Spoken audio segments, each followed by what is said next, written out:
We're taking 3 episodes to talk about the work from anywhere movement, particularly as it applies to churches. If you did not hear the previous episode number 160, go back and listen to that one, and you'll have opportunity, or watch it on YouTube. You'll see how we kind of divided up between the ministry workers, the non-ministry, among the non-ministry, who has to be present, who doesn't have to be, and then how you decide, which there is no easy way to decide.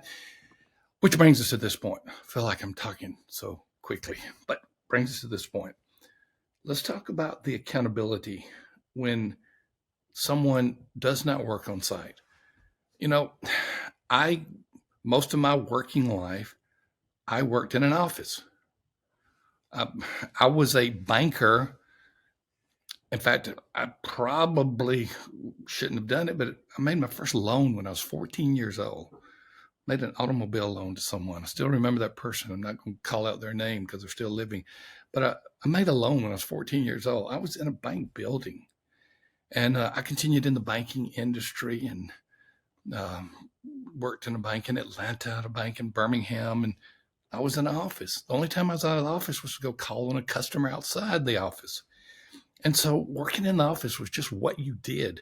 There was, believe it or not, for some of you young people, there was no internet back then. We could not transmit by Zoom or some other meeting vehicle. And so we met, we were always in the office. That's what was expected of us. And so you could see if someone was working. At least you could see if someone was present. Now, they may not have been working, but at least you could tell they were there. The work from anywhere movement has been a boon for many organizations, churches included. And by a boon, I mean, it's been very helpful. You're able to get people that you could not get before. You're able to hire people from remote states and in some cases, remote countries. You're able to find a match that maybe you could not find within your local community. There are many good things about the work from anywhere movement that have been extremely positive. But what I'm watching right now is there's a little bit of a pendulum swing. Some of the pendulum swing is where businesses in particular and churches are saying, you better get back in the office now. There are different reasons for that. There's the desire to have in-person collaboration. There's the desire to have the presence of someone where everything from body language to how we communicate beyond the digital media can take place. And so all of these things, is not a backlash that's going to do away with the work from anywhere movement, but there is somewhat of that. And it's impacting churches. So what happened during the pandemic is where everybody went home. Pastors, part-time staff, full-time staff, they all went home. And when the pandemic, when it was declared that the churches could reopen, a lot of people had gotten accustomed to working from anywhere, sometimes, many times the home, and they did not want to go back to the way they used to do it. Now, here's the question. How does someone remain accountable if they are working remotely? And that could be someone out of town, like an assistant working for you. It could be someone like your student minister who is doing a lot of the work from home that could be done anywhere. So it could be someone living in the area or someone well outside of the area. But how does accountability take place during the work from anywhere movement, particularly with ministry staff? And let me say a word about ministry staff. There are basically two types of people that respond to the work from anywhere movement. One is the workaholic. That would be 10 to 20% of ministry staff. So ministry staff, there's some that when you don't have accountability built in, they're going to work too much. I have a son, maybe 3 sons, who are that way, that 60, 70, 80-hour week is just not unusual for them. It's just who they are. That is not bragging rights. It's just simply to say that someone probably raised them wrong and it wasn't their mother. But they're the ones that you have to pull back in, and you have to say, now look, you got a life outside of your vocation. Pull back in. Then there's another group, and I'd say 80 to 90%, and it's everybody else.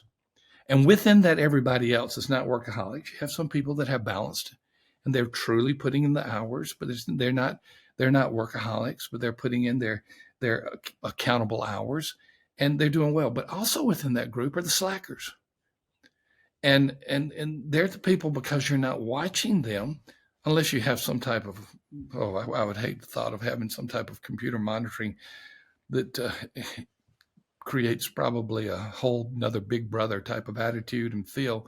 But unless you have some type of monitoring system, which is really not effective, uh, these people, you have to trust them that they're putting in the hours. Now, for sure, they can turn in their hours. They can punch a clock, if you will, and demonstrate what they have done on the clock.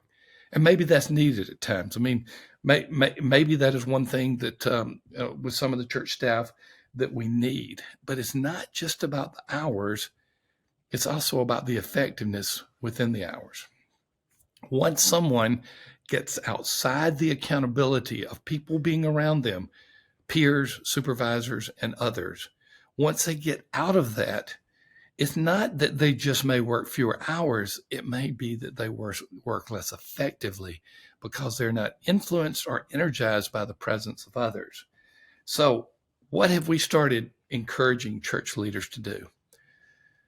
Well, it's okay to ask, tell us what you've done this week from a quantitative hourly point of view. But another thing we've done is we've encouraged churches that are allowing some of their people to work outside of the office to have these people say, let me tell you the ministry that I've done this past week. And that ministry should have implicit hours with it. But even more than that, it should have effective hours with it. And I think we're going to see that more and more, instead of just, hey, check off this list and do these things. We'll be asking the question, are you working as effectively as possible? Because one of the things I see from the Work From Anywhere movement, whether it's someone who lives within the community and is working from home, or someone who lives way outside the community in another town, state, maybe even nation, is that the quantitative work is fairly easy to account for if they just turn in their hours. But is the effectiveness of those hours being monitored, not in a big brother type of way, but for the good of that person, that employee? I think that we're going to see more and more of this. I think that we're going to see more of trying our best to measure the effectiveness of those who we cannot see when they're doing their hours. I think it's going to take place in business. I think it's going to take place in churches. And I think it's going to be an adjustment to the Work From Anywhere movement. We'll continue to monitor this. I'm watching some companies do it, some corporations. Doesn't mean that should transfer into the church, but at least it's given us an idea that of some of these things that have happened. We've had a massive change when we had the pandemic. Work From Anywhere was an incipient movement before COVID came along, but since then it's been a massive change, and we're trying to figure out how we're going to adjust to this without just letting the pendulum swing back totally the other way. Because guess what? It won't. This movement is here to stay. So let's figure out a way to work with it. Let's figure out a way that we can be accountable with it. Let's figure out a way that we can be effective with it. And I think that's the key to what you'll be hearing in the days ahead. If you have anything that you can share with us about the Work From Anywhere movement, how it's working in your church, if it's being done, what objections you may have to it, just shoot a note to info@churchanswers. And we'll get it, and we'll read it, and may even read it on the air as well. Thank you, as always, for being a part of the Church Answers podcast.